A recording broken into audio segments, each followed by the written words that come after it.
তৃণমূল কংগ্রেসের সর্বভারতীয় সাধারণ সম্পাদক অভিষেক বন্দ্যোপাধ্যায়ের ওপর হামলার ঘটনার পর এবার হুগলিতে দলের সাংসদ কল্যাণ বন্দ্যোপাধ্যায়ের ওপর আক্রমণের অভিযোগ সামনে এসেছে। এই ধারাবাহিক হামলাকে কেন্দ্র করে রাজনৈতিক মহলে তীব্র চাঞ্চল্য ছড়িয়েছে। দলীয় সূত্রে জানা গেছে, হুগলির একটি এলাকায় দলীয় কর্মসূচিতে যোগ দিতে গিয়ে কল্যাণ বন্দ্যোপাধ্যায় বিক্ষোভের মুখে পড়েন। পরিস্থিতি দ্রুত উত্তপ্ত হয়ে ওঠে এবং তার উপর লক্ষ্য করে হামলা চালানো হয় বলে অভিযোগ। আহত অবস্থায় তাকে দ্রুত হাসপাতালে নিয়ে যাওয়া হয়।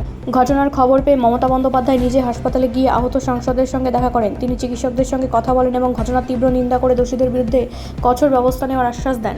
এই ধারাবাহিক হামলার ঘটনায় সাধারণ মানুষের মধ্যে উদ্বেগ বাড়ছে। অনেকেই মনে করছেন, নির্বাচনের পর রাজনৈতিক সহিংসতা গণতন্ত্রের জন্য অশুভ সংকেত।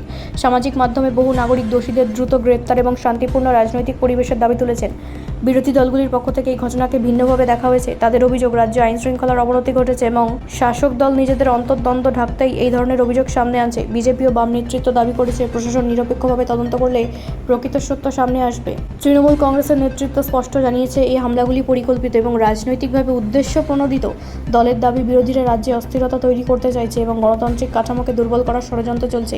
এই পরিস্থিতিতে রাজ্যের শান্তি ও স্থিতিশীলতা বজায় রাখা এখন প্রশাসনের কাছে বড় চ্যালেঞ্জ হয়ে দাঁড়িয়েছে। ব্যুরো রিপোর্ট, রাষ্ট্রীয় প্রসার বাংলা।